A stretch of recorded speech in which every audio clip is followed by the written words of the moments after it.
오늘 말씀은 사도행전 3장 17절에서 26절까지 말씀입니다. 우리는 주일 낮 예배 시간을 통하여서 사도행전 말씀을 살펴보고 있습니다. 베드로와 요한이 안진뱅이를 일으키는 기적을 행하게 됩니다. 이 일로 사람들이 놀라게 되고요. 그리고 이 일을 행한 베드로를 주목하게 됩니다. 그래서 베드로는 자신의 능력으로 고친 것이 아니라고 밝히게 되고 그것을 시작으로 자기에게 일어난 일들을 이야기합니다. 그래서 증언을 하게 되는 거고요. 베드로는 증인이 되는 겁니다. 베드로는 이 일이 안진뱅이를 일으킨 이 일이 예수 그리스도께서 하신 일이다. 이 안진뱅이가 예수 그리스도를 믿어서 이 일이 일어난 거다라고 말을 해요. 그러면서 그 예수 그리스도에 대해서 자기가 본 바를 증언하죠. 예수님 이 땅에 오셨다가 십자가에 달리셨다가 죽으셨고 부활하셨다. 그리고 승천하셨다. 우리가 다 그걸 보고 들은 사람들, 증인이다. 그리고 그분이 약속하신 대로 성령을 부어주셨고 이제 그 이름을 믿는 자들에게 이런 놀라운 기적이 일어나고 있다라고 증언을 해요. 오늘 우리가 예수 그리스도를 믿음으로 말미암아 이 증인이 된다는 것은 의무감으로 사명감으로 어떻게든 옆에 있는 사람 하다못해 가족이라도 친구 한 명이라도 전도해야지. 물론 좋은 마음이에요. 사명감이고 의무감이고 참 좋습니다만 증인이 되는 거예요. 예수를 믿고 죄를 용서받으면 성령을 받고 능력이 임하면 사람들이 놀라서 말을 겁니다. 이게 무슨 일이냐고. 어떻게 된 거냐고. 그리고 심지어 내가 그걸 가지고서는 나가서 이야기하면요. 사람들이 놀라게 돼 있어요. 저 사람 어떻게 저렇게 됐지? 아니 어떻게 저렇게 변하지 사람이? 어떻게 저렇게 사람이 정말 기쁨이 넘치지? 평안할 수가 있지? 어떻게 이렇게 사랑이 있을까 사람이? 저게 어떻게 되는 거야? 아니 어떻게 이 세상의 유혹을 안 따라가지? 죄를 어떻게 안 져 사람이? 어떻게 저렇게 살면서도 행복하네? 아니 근데 또 문제가 해결이 돼. 기적이 나타나. 저 사람은 기도하면 응답이 되네? 뭐야 이거. 사람들이요. 놀라게 되고요. 또 그걸 내가 말을 하게 되면요. 듣게 돼 있어요. 오늘 우리는 성령을 받고 능력이 임하고 증인이 되는 겁니다. 오늘 그렇기 때문에 우리가 증인으로서의 삶이 내가 살아가고 있는가를 살펴보셔야 돼요. 지난 한 주의 삶이 여러분 참 증인으로서 살아가는 한 주가 되셨기를 주의 이름으로 축복합니다. 혹시 그렇지 못했다면 여러분 내가 게을렀다. 내가 말재주가 없다. 내가 인간관계가 좀 좁다. 그런 뜻이 아니에요. 내가 지금 성령 충만하지 못하구나. 내가 조금 더 하나님으로부터 능력받고 복을 받아야겠구나. 내 영혼이 변하고 내 말과 행동이 변하고 내 삶이 변해야 하는구나 라고 돌이켜보셔야 합니다. 그리고 당연히 우리가 증인이 되지 못하고 있다면 표현이 좀 그렇습니다만 잘하고 있는 게 아니에요. 그래서 회개하는 마음을 좀 품으셔야 합니다. 지금 내가 잘못 가고 있구나. 우리가 사도행전 통해서 본 것처럼 교회가 날마다 기도하기를 힘쓰고 모이기를 힘쓰고 떡을 떼고 가르침을 받고 하게 되어 있는 거예요. 그게 안 되면 지금 내 신앙이 우리의 믿음이 나쁘다고 판단을 하고 돌이켜야 됩니다. 여러분 혹시 한 주의 삶에 증언할 일이 하나도 없으셨어요? 자, 그러면 상당히 믿음이 나쁜 겁니다. 상당히 영혼의 상태가 좋지 않은 겁니다. 그런 능력으로는 내 육신을 제대로 다스릴 수가 없어요. 그런 능력으로는 세상의 흐름을 거스를 수가 없어요. 그런 능력으로는 죄를 이길 수가 없습니다. 그래서 안타깝게도 그랬다면 증언할 일이 하나도 없으셨다면 당연히 반대 개념으로 여러분들은 생각보다 많이 세상과 동화되어서 살아가셨을 거고요. 남들이 하는 거 그대로 하려고 했을 거고요. 몸이 갖고 있는 욕망을 주체하지 못했을 거고요. 그리고 거짓이 오면 좋다고 속아 넘어가고요. 교만한 생각에 빠지고 고집 부리고 죄를 지으면서 사셨을 게 분명합니다. 오늘 내가 증인이 되지 못하는 것이 결국은 증언할 일이 없다는 것은 결국 내 안에 믿음이 충만하지 못하고 성령이 충만하지 못해서 능력이 나타나지 못하고 있구나 라고 깨달으시고 하나님 잘못했습니다. 죄송합니다. 용서하여 주시고 다시 나를 성령 충만케 하여 주옵소서 하는 마음으로 우리가 신 예배드리기 원합니다. 오늘 본문에서 베드로가 증언을 계속해요. 짧게 끝날 것 같은데 말씀을 좀 이어갑니다. 왜 말씀을 이어가는지 도대체 뭐를 조금 더 이야기하려고 하는 건지 오늘 우리는 그걸 들으려고 그래요. 그리고 그게 오늘 나에게 주시는 말씀이기도 하죠.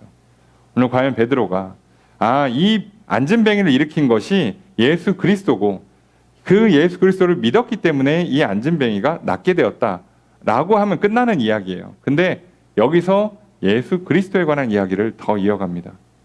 우리도 마찬가지예요. 날마다 매 순간마다 기적이 연속적으로 일어날 수는 없어요. 그러면 기적이라고 부르지 않죠.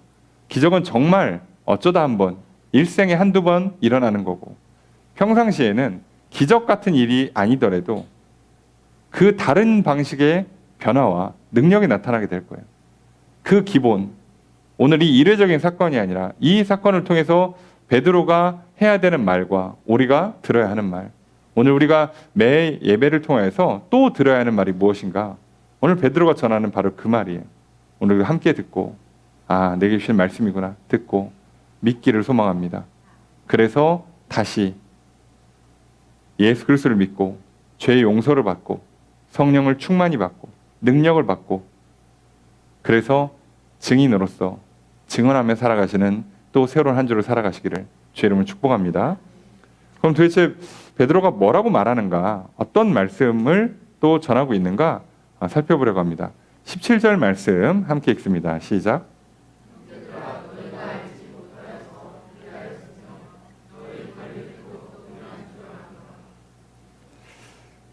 자, 베드로가 지금 자기는 예수 그리스도의 죽으심과 부활하심과 승천한 거에 대한 증인이고 지금 이 병자가 낫게 된, 이 안진뱅이가 낫게 된 것도 예수 그리스도를 믿어서고 이게 전부 다 예수 그리스도 때문에 된 거라고 말을 하고 있어요.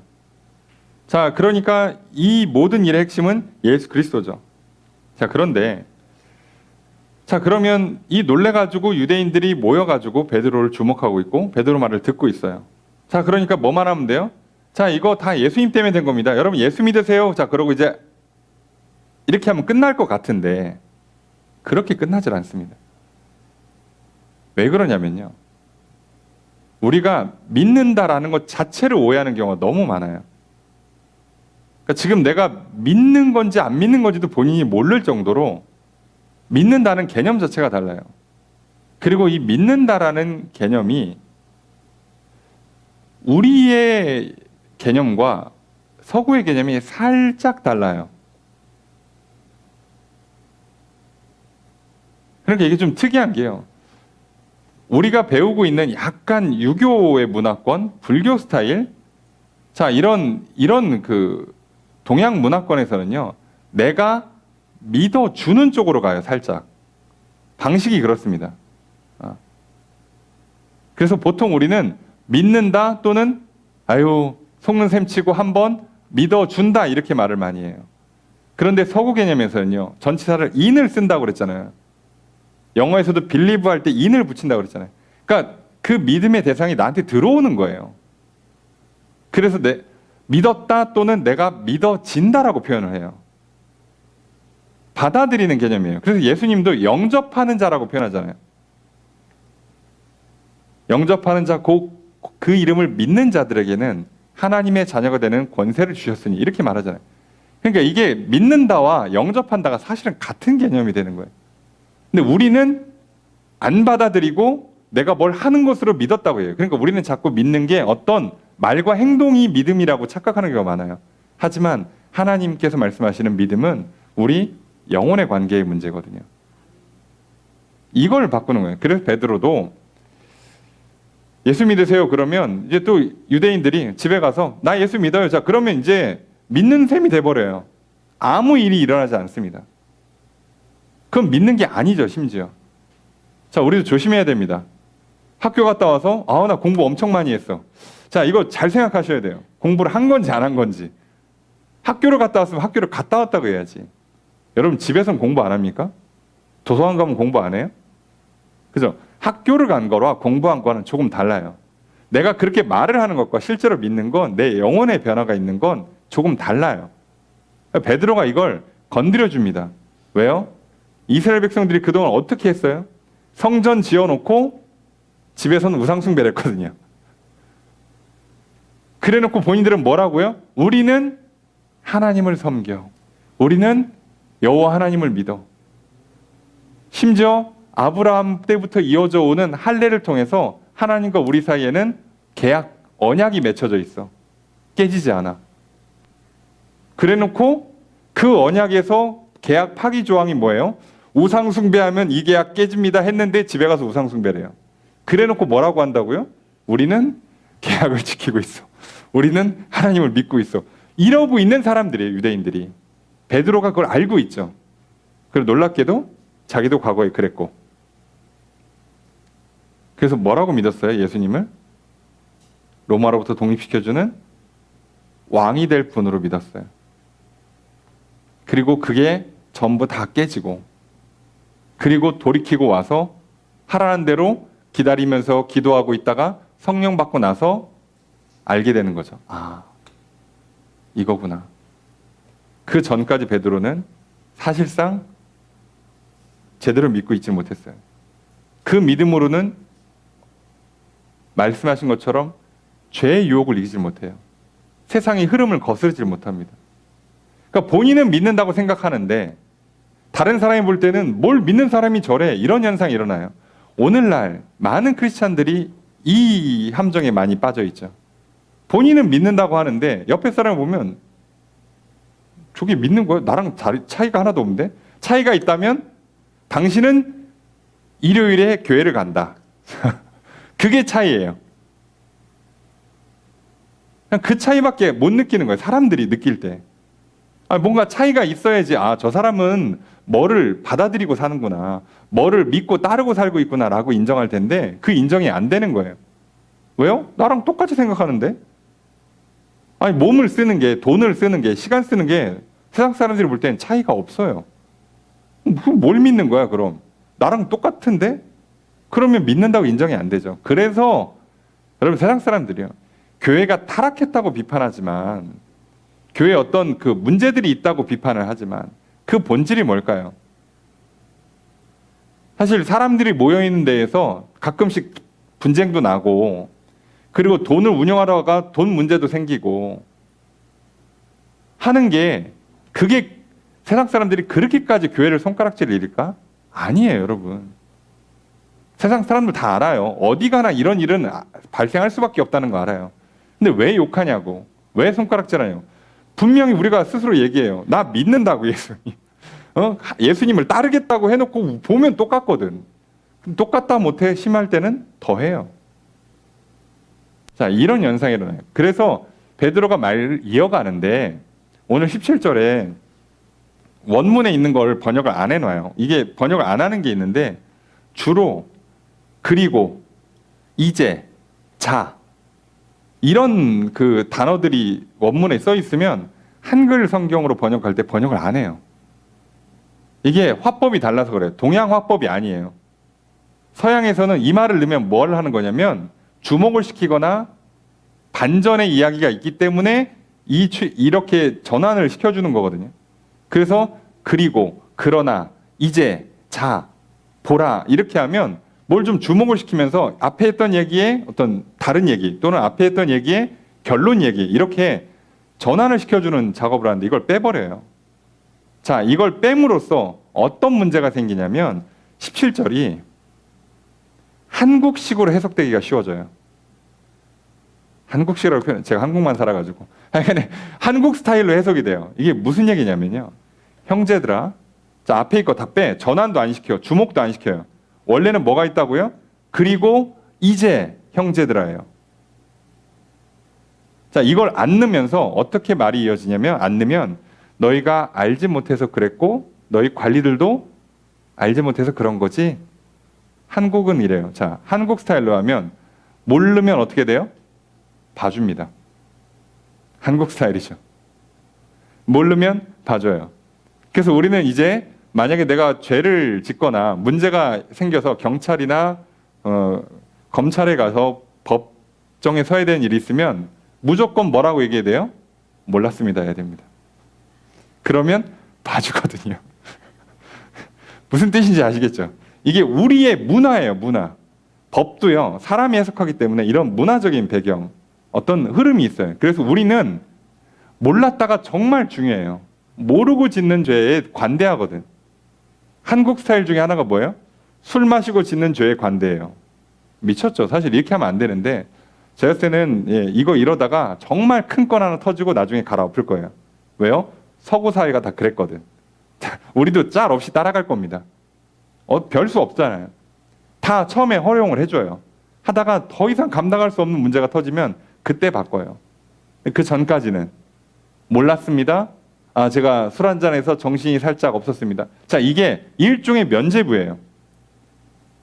근데 한국 사람들은 17절 읽으면 어떻게 읽겠어요? 그렇게 읽혀요. 몰랐으니까. 자, 그럼 이제 우리는 어떻게 하면 돼요? 알고도 했지만 나는 몰랐던 거야 라고 자기 기만을 하면 돼요.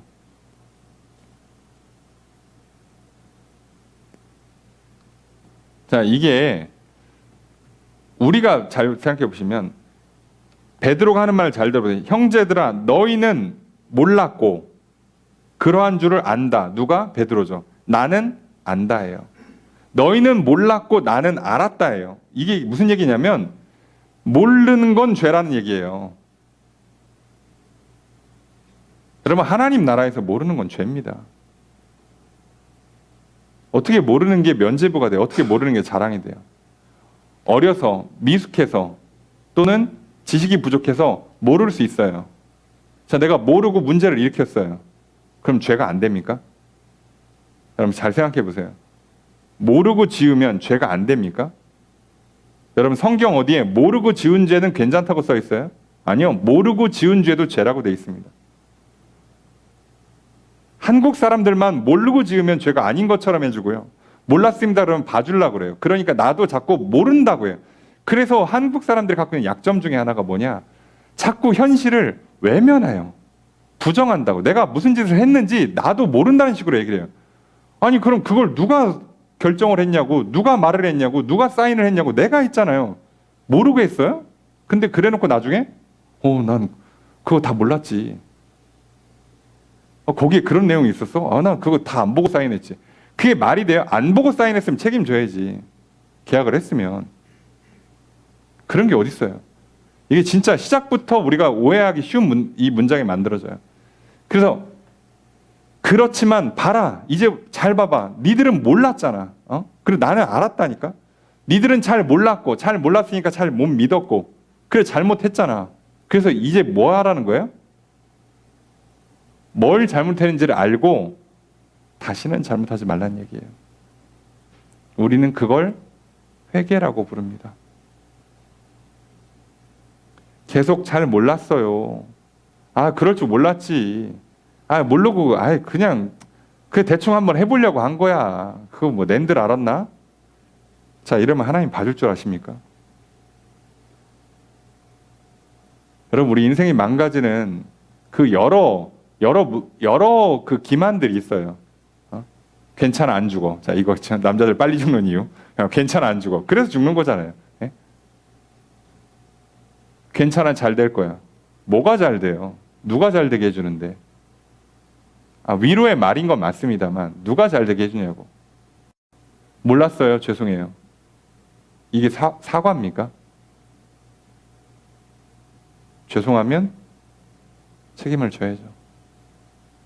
죄송할 일을 하지 말아야죠. 하나님 몰랐어요. 죄송해요. 다음부터 안 그럴게요. 한 번 또 한다면 깜빡. 한 번만 더 기회를 주세요. 여러분 아이를 키워보신 분들은 아시죠? 애들이 부모 눈치 봐가면서 사고 칠 때 딱 이렇게 합니다. 몰랐어요. 이미 하기 전에 관찰력 있으신 분들 알죠? 애가 먼저 문제를 일으키기 전에 그 짧은 시간에 눈을 돌려서 부모를 봅니다. 어디 있나? 지금 이걸 해도 되나? 보고 나서 괜찮을 것 같아. 안 보고 있는 것 같아. 그리고 해버립니다. 갓난아기도 그렇게 해요. 근데 성인이 모른다고요? 그렇진 않아요. 자, 이스라엘 백성들, 유대인들이 뭘 몰랐을까요? 예수가 하나님의 아들임을 몰랐던 거예요. 예수가 메시아 그리스도임을 몰랐던 거예요. 그래서 예수를 하나님의 아들 메시아로 믿지를 않았어요. 받아들이질 않았습니다. 그래서 잘못된 행동을 했죠. 뭘 했어요? 십자가에 못 박아 죽게 만들었습니다. 이거 몰라서 그런 건데 좀 봐주시죠. 네, 아니요. 자, 그래서 몰랐기 때문에 봐주겠다는 게 아니라 지난 날을, 그렇다고 또 베드로가 지난 날을 또 물고 늘어지려고 하는 게 아니라 뭘 잘못했는지를 알아야 고친다고요. 여러분, 사람은 내가 뭘 잘못했는지를 알아야 고칠 수 있다고. 근데 뭘 잘못했는지를 뻔히 알면서 모른다고 해버리면 못 고쳐요, 여러분. 아시죠? 이 문제 때문에 그러는 거예요. 여러분, 이스라엘 백성들이요, 계속 메시아를 기다렸습니다. 왜요? 다윗의 후손 중에 메시아가 올 거라고 하나님 약속하셨고 선지자들이 올 거라고 계속 얘기했고, 그래서 이스라엘 백성들은요 메시아를 기다렸어요. 그런데 본인들이 기대하고 생각했던 메시아는 자기들을 현재 로마 식민 지배로부터 독립시켜줄 독립 영웅을 기다렸어요. 나라를 다시 다윗과 솔로몬 시대처럼 부흥하고 번성하게 만들어줄 위대한 왕이 오기를 기다렸어요. 자기들이 생각이지. 여러분, 성경에 그런 메시아라고 얘기한 적이 단 한 문장도 나오지 않습니다. 내가 뭐 한 가지를 내겠다. 저기 뭐 목자를 보내주겠다. 겸손한 양을 보내주겠다. 이렇게 얘기하실 때요, 거기 어디에도 독립이나 나라의 부흥, 번성 이런 걸 써놓지도 않아요. 뭐라고만 씁니까? 억눌린 자를 풀어주고, 눈먼 자를 뜨게 하고, 상한 자를 고쳐주고, 이렇게만 써 있어요. 다른 얘기를 써놓지 않아요. 그런데 본인들은 그렇게 하고 있는 거예요. 이스라엘 백성들이 성경을 얼마나 읽는데요, 얼마나 암송하고 있는데 몰랐을까요? 모르는 게 기적이에요. 이 사람들이, 여러분 지금 베드로가 학식이 얼마나 안 좋은 사람인지 아시죠? 갈릴리 그냥 촌에서 어부로 살던 사람이에요. 그 사람도 오늘 성령 받고 뭐 설교하고 뭐 할 때 보면 시편 줄줄줄 막 외워버립니다. 그 정도가 기본인 나라예요, 여기가. 그 정도가 기본이야. 그러면 좀 배웠다 하시는 분들이 모를까요? 설마? 메시아에 관한 예언을 다 알아요, 다. 여러분, 지금 내가 초중고 잘 다니고 있어. 대학도 나왔어. 지금 내가 뭔가를 결정해 사인을 했어요. 모를까요? 이게 지금 무슨 일을 하고 있는지, 무슨 결과를 야기하는지, 내가 어떤 말과 행동을 했어요. 저 사람이 어떤 반응을 보이고 그게 지금 내가 왜 하고 있는지를 내가 진짜 모를까요? 말이 됩니까? 베드로가 지적하는 거예요. 너희들이 뭘 잘못했는지를 정확히 찍는 거예요. 너희들은 몰랐다고. 뭐를? 진짜 몰랐다고. 몰랐으니까 봐주겠다는 게 아니라 너희들은 예수가 메시아인 줄을 몰랐다고. 예수님이 와서 내가 메시아라고 얘기를 해도 듣질 않았던 거예요. 왜요? 본인들 생각이 이미 차 있거든. 독립의 영웅, 나라를 부흥하게 만들어줄 왕, 이러고만 있으니까 들리질 않아요. 자기 기만에 빠져 있죠. 근거 없는 믿음을 갖고 있죠. 욕심과 욕망에 빠져서 그걸 이루어질 우상을 만들고 우상을 숭배하고 있죠. 그런 그 무지함, 그런 거짓에 빠져가지고 지금 이런 현상이라는 거예요. 알지 못함. 예수님께서 이 땅에 오실 때요, 태어날 때부터 모든 말씀들이 다 이루어지고 있잖아요. 그러다가 예수님 세례 요한에게 세례 받으면서 사역을 시작할 때 세례 요한이 보자마자 저분이 그분이구나. 자, 나는 그 신발 끈도 어떻게 할 수 없는 사람이다. 세례 받고 나오자마자 막 하늘 문이 열리고 막 거기서 막 천사들이 왔다 갔다 하고 막 그 음성이 들려요. 여러분, 마태복음 3장 17절에 뭐라고 돼 있냐? 하늘로부터 소리가 있어 말씀하시되 이는 내 사랑하는 아들이요 내 기뻐하는 자라. 그 자리에 사람들이 얼마나 많이 있었는데 그걸 몰라? 거기서 하늘에서 직접 들려줬어요. 직접. 이는 내 사랑하는 아들이다. 근데 예수님이 나중에 내가 하나님의 아들이라고 얘기를 하는데 모른다고요, 그걸? 무슨 예수님이 하나님의 아들이야. 하나님의 아들이 뭐 이렇게 저렇게 볼품없이 와. 이렇게 하는 게 말이 돼요? 그럼 말이 안 됩니다, 여러분. 그럼 정말 우리가 양심에 손을 얹고 한번 보세요. 몰랐어요, 진짜? 아니요. 다른 걸 알고 있었어요. 아무리 얘기해도 내가 듣지를 않는 거라고. 그 잘못을 인정해야 고칠 수 있다고요. 여러분, 지난 한 주 왜 내 삶에 증언할 일이 하나도 안 생겼을까요? 내 삶에 왜 성령 충만이 없었을까요? 그거 말고 다른 걸 이미 채워놨으니까. 근데 그 채우는 게 뭔지를 모르겠다고? 내 생각이 뭔지를 모르겠어요? 계획이 뭔지를 모르겠어? 내 욕심과 욕망이 뭔지를 전혀 모르겠어요? 그냥 나는 몰라. 그냥 답답하기만 해. 억울하기만 합니까? 아니요. 베드로가 찍어주는 거예요. 니들이 뭘 몰랐는지, 그리고 앞으로 뭘 제대로 알아야 하는지, 그걸 설명해 주는 겁니다. 그럼 병원 가서 의사가 물어볼 때마다 아파갖고 실려왔어. 병원 의사가 물어봐요. 어디 아프세요? 괜찮은데요? 자, 이러면 못 고쳐요, 여러분. 어떻게 의사라고 뭐 머리부터 발끝까지 다 뜯습니까? 얘기를 해야지 어디가 아픈지.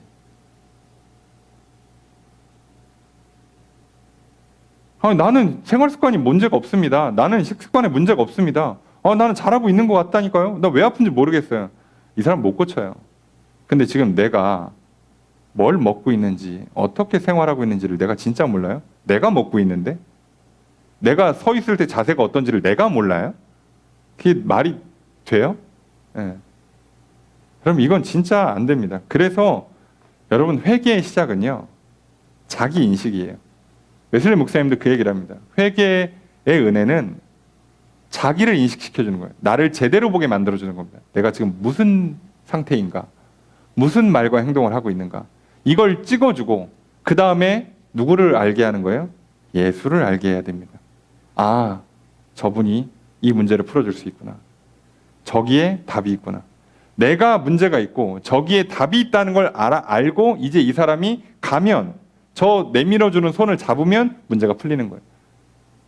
자, 지난 한 주, 지난 나의 삶을 한번 뒤돌아보십시오. 내 문제가 뭘까? 전혀 모르시겠습니까? 그러면 그냥 회개의 은혜부터 구하셔야 돼요. 하나님, 죄가 뭔지를 모르겠습니다. 나는 뭐가 문제인지도 모르겠습니다. 이렇게 살면 조만간 심각한 문제가 터질 거예요. 그래서 하나님, 나를 좀 도와주십시오. 내가 지금 뭐에 미쳐도 단단히 미쳐있나 봅니다. 나를 불쌍히 여주십시오. 귀를 열어주십시오. 우리가 그거부터 해야 돼요. 베드로가 지금 그걸 도와주고 있는 겁니다. 니들은 잘 몰랐고 잘 못했고 잘못 믿었어.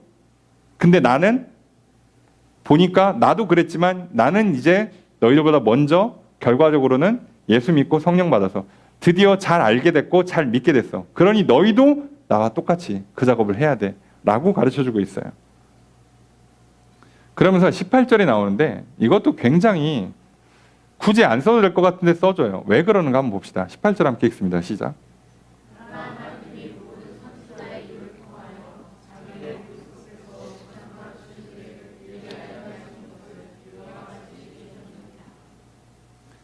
자, 그랬는데 이 사람들이 잘 몰랐고 잘못 믿어가지고 결국 잘못했어요. 뭐를? 예수님을 십자가에 달아 죽였습니다. 그런데 그게 하나님이 이미 선지자를 통해서 그럴 거라고 다 예언했던 거고 하나님 다 알고 있었고 실제로 이루어졌어요. 그럼 이 얘기를 왜 하냐? 사람들 중에는요, 역시나 잘 몰랐어요 와 동급으로 자기 기만이 하나 또 있어요. 그게 뭐냐? 내가 잘못했기 때문에 네가 잘된 거 아니냐 이거죠. 내가 사고를 쳤기 때문에 네가 긴장하고 열심히 살아서 성공한 거 아니냐. 내가 너를 왕따시켰으니까 네가 그래서 죽으라 공부 안 했더니 서울대 갔어. 내가 너 공부시켜준 거야. 내가 너 성공하는데 큰 기여를 한 거다 라는 궤변을 놓기가 쉽습니다. 유대인들이 가끔 뭐라고 할 수 있어요? 아니, 그럼 우리가 죽여야지 예수님 메시아가 되는 거네. 우린 잘한 거네. 내가 이렇게 맨날 죄 짓고 실수하고 사고 치고 그러니까 막 내 뭐 교회에서 나를 위해 기도하고 그러다 보니까 막 교회가 막 부흥하고 내가 잘했네. 자, 나를 위해서 부모님이 눈물로 기도하다가 하나님 만나고 내가 잘했네. 자, 어디까지 가는지 아시죠? 예? 사고 쳐놓고 사기 쳐놓고 떳떳한 인간들이 이런 궤변을 내요. 그때 베드로도 알 건 다 안단 말이에요. 왜? 이런 얘기는 하지 마. 자, 이거 하나님 다 알고 있고 하신 거야. 니들이 하나도 기여한 바 없어. 그냥 니들은 잘못했고 그냥 잘못 몰랐고 잘못 믿은 것뿐이야. 잘한 거 하나도 없어. 여기에 니들의 공로와 기여는 하나도 없어. 그런 줄 알아. 자, 여기서 끝내버리는 겁니다. 그래 놓고 자, 오늘 제일 중요한 본문은 사실 19절이죠. 19절 함께 읽습니다. 시작.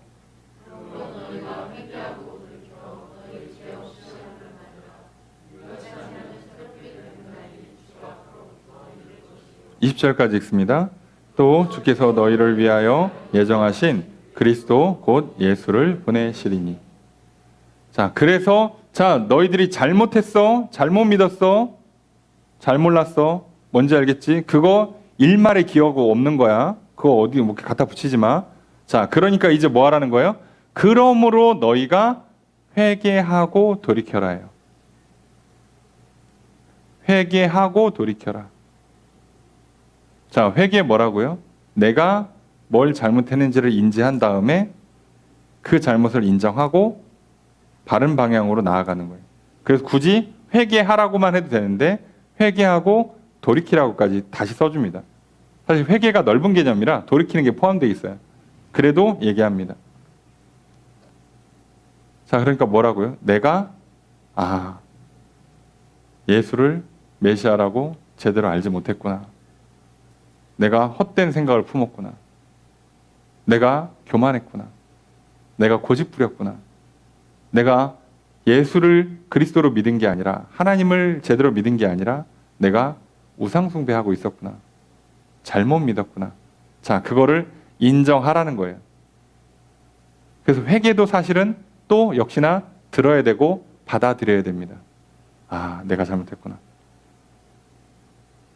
그런 거 없이 잘못했습니다. 아유, 뭐 다시는 안 그럴게요. 자, 이건 아무 소용이 없어요.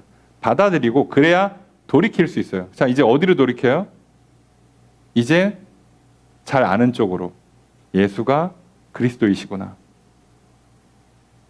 다시 예수님을 믿으면 이 모든 문제가 풀리는 거라고 돌이키는 거예요. 돌아서 이쪽으로 가는 겁니다. 오답을 향해 가고 있다가 돌아서 정답으로 가야 돼요. 그때 시작은 뭐라고요? 누군가 옆에서 얘기해 줍니다. 그거 오답이야 라고 할 때 내가 받아들여서 돌이키는 거. 이 과정을 회개라 불러요. 그러니까 무조건 뭐부터 시작해요? 잘못한 것, 잘 모르는 것, 잘못 믿은 걸 지적하는 것부터 시작해요.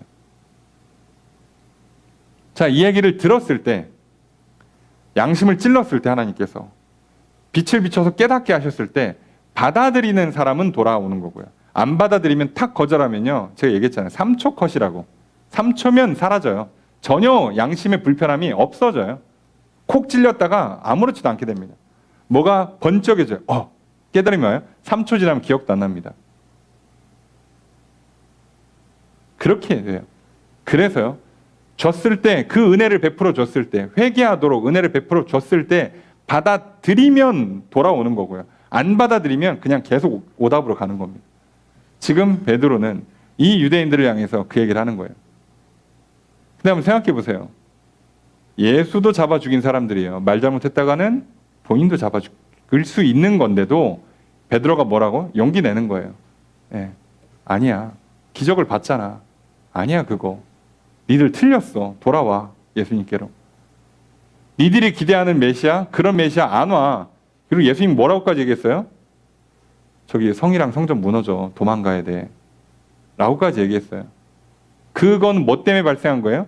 예수님을 십자가에 달려 죽게 만든 죄의 값으로 예루살렘은 무너져야 됩니다. 그래서 예수님이 눈물로 기도하시잖아요. 어쩔 수 없는 이 죄의 결과, 피할 수 없는 이런 그 벌들 앞에 그때 잘 도망쳐라. 괜히 싸우고 그러지 말고 도망쳐. 내가 해줄 수 있는 얘기는 거기까지야. 그건 못 막아. 어차피 니들 다 죽일 거잖아. 그러니까 하나님께서 그냥 곱게는 못 넘어가. 자기 아들을 죽였는데 어떻게 그냥 넘어가? 그런 건 없어, 세상에. 여러분, 우리가 잘 몰랐습니다, 죄송합니다, 다시는 안 그럴게요 하고 그냥 쓱 넘어가려고 할 때요, 속지 마세요. 하나님은요, 몰랐다고 해서 죄가 아니라고 넘어가 주지 않고요, 죄를 지면 무조건 벌이 있습니다. 벌 안 받는 비결은 하나밖에 없어요. 하나님한테 빨리 가서 하나님께서 뭐 해주시는 거예요? 너는 죄가 없다라고 해주셔야만 이 문제가 풀리는 겁니다. 너는, 그걸 다르게 표현하면 너는 내가 볼 때 의롭다. 그래서 우리 그걸 칭의라 부르죠. 의롭다.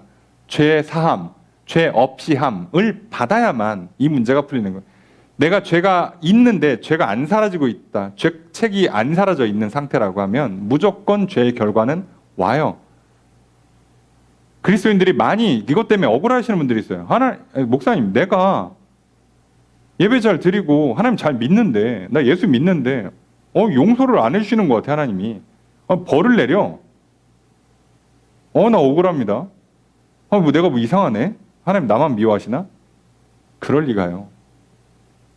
죄를 용서해 주려고 아들을 보내서 십자가에 달리기까지 하시는 분이에요. 어떻게든 용서하는 게 제일 목적이신 분이에요. 그분이 왜 용서를 안 해주겠어? 내가 예수를 안 믿었으니까, 내가 회개를 안 했으니까 문제인 거죠. 회개했는데도 아니야, 넌 한 대 맞아야 돼. 하나님 그러실 분이 아니잖아요. 여러분, 오늘 우리가 이 문제를 좀 잘 보셔야 돼요. 그래서 회개하고 돌이켜라라고 해요. 자, 그러면 이제부터 세 가지를 설명합니다. 첫 번째, 죄 없이 함을 받을 것이다.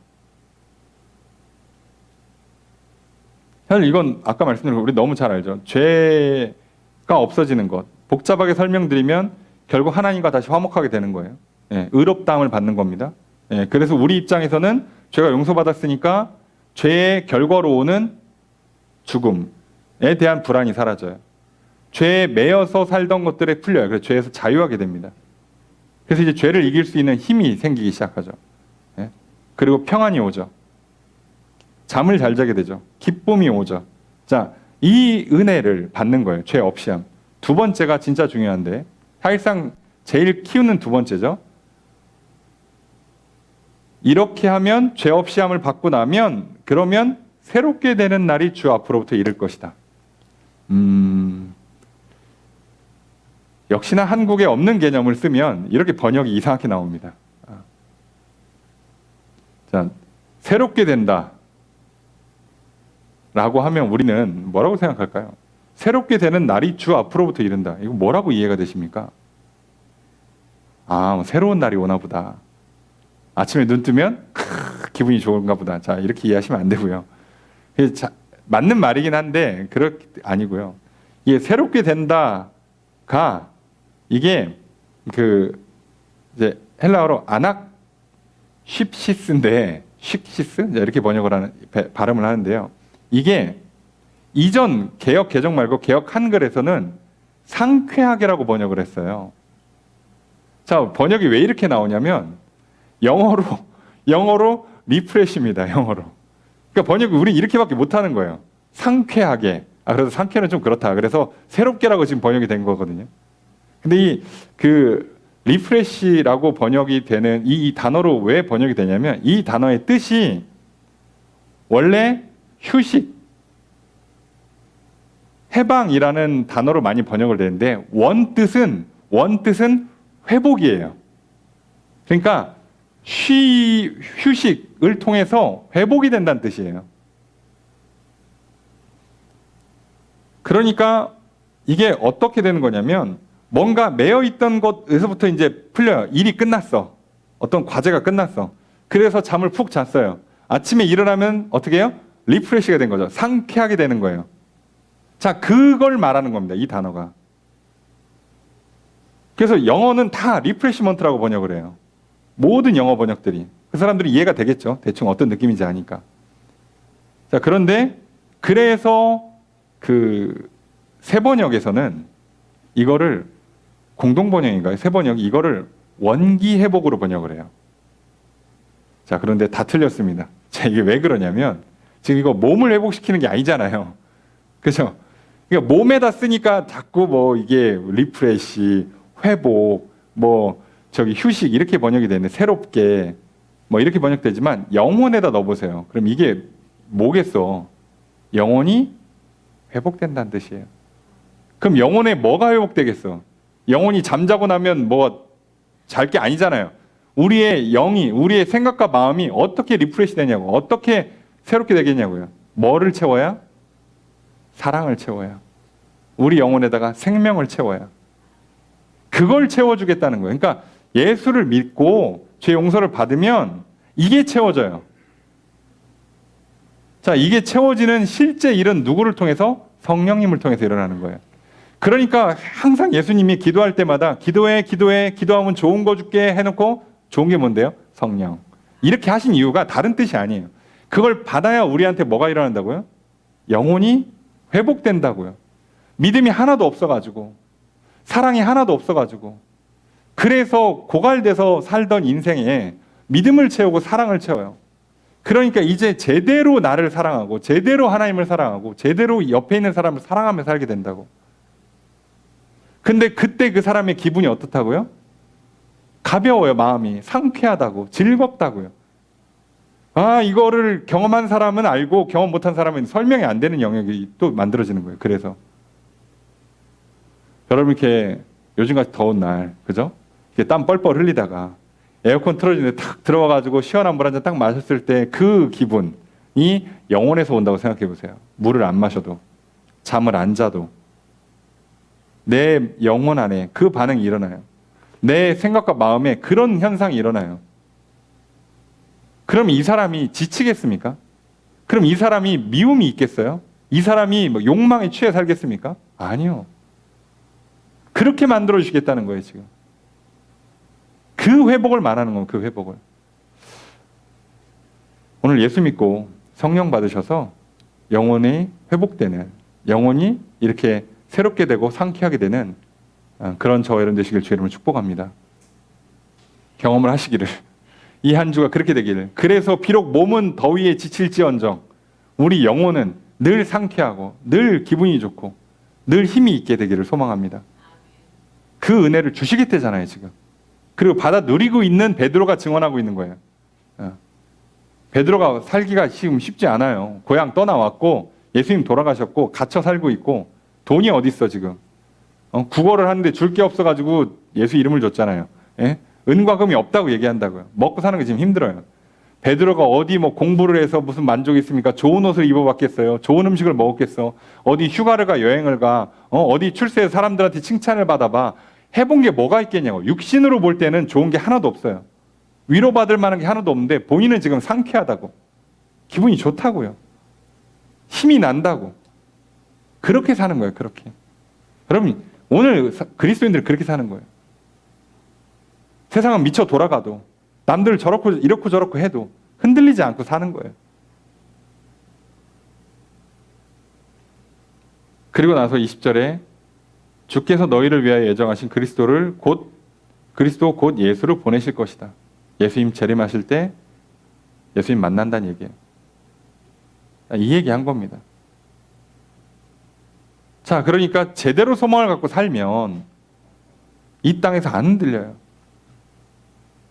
어차피 한 100년 쓰다가 갈 거, 뭐 이렇게 여기서 얼굴에 주름 하나 졌다고 뭘 그렇게 스트레스를 받아요. 어차피 결국 시간 싸움인데. 그래서 모델할 것도 아닌데. 적당히 하시라고.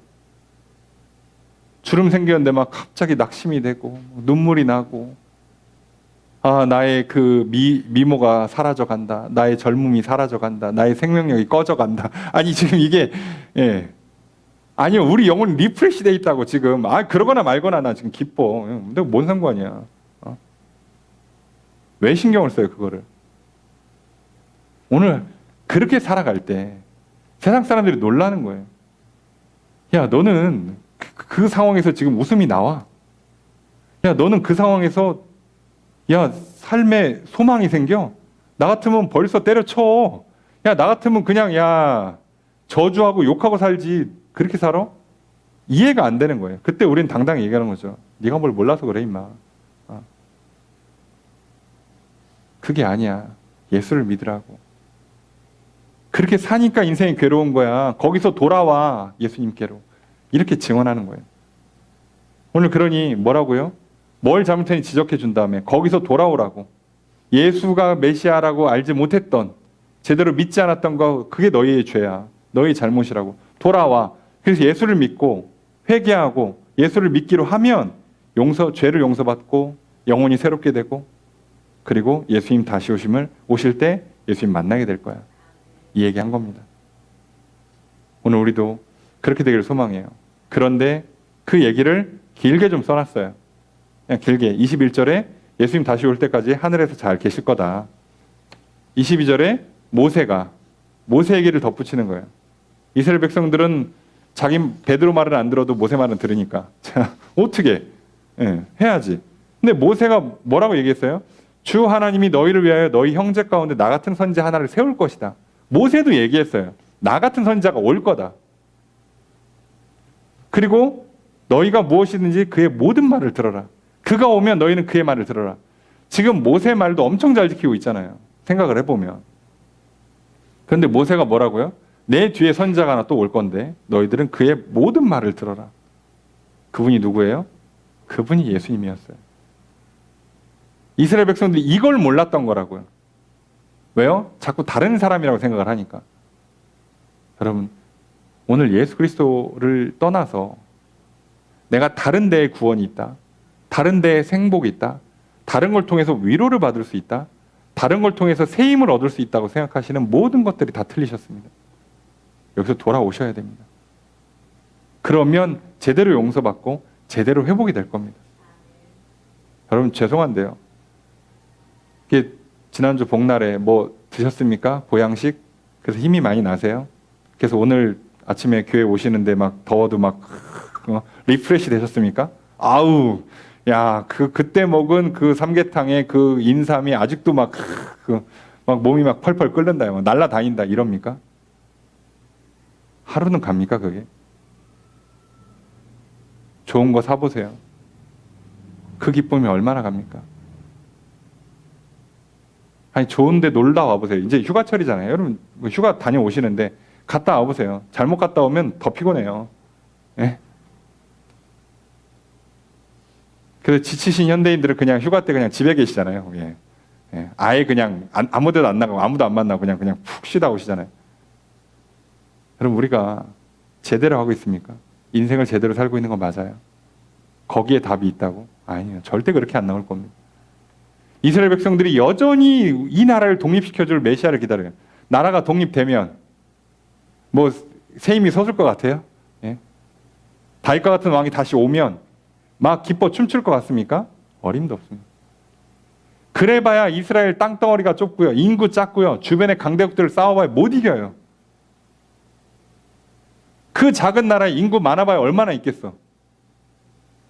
그 작은 나라가 힘을 내봐야 얼마나 내냐고, 솔직히. 그런데 하나님께서 이스라엘을 지켜 보호하시면 기근도 전염병도 전쟁도 나지 않겠다고 하시잖아요. 심지어 전쟁을 이기기까지 하시겠다고 하시잖아요. 하나님이 함께 하시면 땅이 얼마나 작든 나라가 작든 상관이 없다고요. 그들은 그래서 늘 하나님 보면 힘이 나는 거예요. 그래야지 맞죠. 오늘 우리가 하루만 더 참자. 내일이면 주말이다. 주말에 집에서 푹 자야지. 자, 이게 우리의 인생입니까? 설마? 아니요. 아침마다 새롭고, 다윗이 고백하죠. 늘 새로우니 주님의 성실하심이 크시도다. 하나님께서 우리에게 늘 그렇게 새 힘을 주셔야 돼요. 그 외에는 답이 없는 게 우리 인생이에요. 그런데 그렇게 할 거라고 말씀하시면서 들으래잖아요. 제발 예수님의 말씀을, 예수님에 관한 이 증언들을 들으라잖아요. 여러분, 오늘 우리가 똑같습니다. 이 모든 시작은요, 예수님의 말씀을 듣는 거예요. 예수에 관한 증언을 듣는 겁니다. 내가 뭘 잘못했는지 틀린지 지적할 때를 듣는 겁니다. 그리고 정답이 뭔지를 듣는 거라고요. 이거밖에는 우리가 할 게 없어요. 그래야 살아요. 근데 그러면 어떻게 된다고요? 23절에 안 들으면 멸망받고요. 이건 뭐 할 말 없고. 24절 이하에 자, 사무엘 이후 선지자들도 다 얘기를 했어. 자, 그래놓고 왜요? 사무엘 때 사무엘이 뭐를 했어요? 다윗에게 기름 부었죠. 왕정을 시작한 사람이고 사무엘 이후로 선지자라는 자리가 굳건히 서요. 그러니까 선지자의 사실상 시초에 해당하는 사람이죠, 사무엘이. 자, 얘기합니다. 그러면서 뭐라고요? 자, 선지자도 똑같이 얘기했어요. 자, 뒤에 자, 너희의 씨로 말미암아 복을 받을 거다. 자, 하나가 나와요. 자, 너희 씨가 단수예요, 단수. 예수님을 지칭하는 거거든요.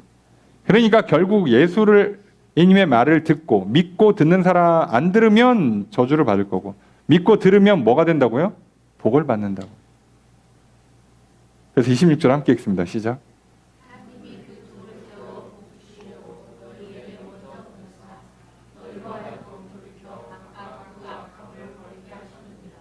하나님께서 이스라엘에게 먼저 예수님 보내주셨어요. 그 다음에 이방으로 갈 거예요. 세계로 갈 겁니다. 그러니까 이스라엘 특권은 먼저 받는 거예요. 독점적으로 받는 건 아니에요. 너희들만 받는 게 아니라 너희가 먼저 받는 것뿐이라고. 자, 그 얘기를 하시면서 뭐라고요? 복을 주시려고. 그래서 뭐부터 해야 된다고요? 돌이켜서 죄를 버려야 된다고요. 예수님의 말씀이 아닌 말씀이 정답이라고? 예수님을 통해서 오신 그 말씀을 제외하고 내 죄의 문제를 풀 수 있다. 인생의 문제를 풀 수 있다고 했던 모든 것들에서 돌이키십시오. 그리고 예수 그리스도의 말씀을 들으십시오. 믿으십시오. 그러면 죄가 없다라고 해주실 것이고 그러면 성령을 부어서 영혼에 새롭게 되는 영혼을 다시 살아나게 하는 믿음과 소망과 사랑이 충만해지는 생명이 있고 복이 있고 용기가 있고 지혜가 있는 영혼으로 변화시켜 주실 것입니다. 그리고 주님 다시 오심을 소망하며 살아가고요. 그 삶이 복된 삶이에요. 그 삶에 복이 임하게 될 겁니다. 그것이 아니고는 복은 없어요. 여러분 오늘 우리에게 주신 이 말씀 우리도 들어야 합니다. 우리에게 똑같이 말씀하십니다. 너희도 이 모든 말을 들으라. 오늘 예수 그리스도의 말씀, 나에게 주시는 이 말씀 들으시기를 주님 축복합니다. 날마다 들으시고 받아들이시고 영접하시고 믿으시기를 주님 축복합니다. 그래서 죄를 용서받으시고 영혼이 새롭게 되기를 주님 축복합니다. 그리고 그 놀라운 복과 기적을 나타내시다가 늘 증인으로서 증언하며 살아가시며 하루하루를 살아가시길 주님 축복합니다.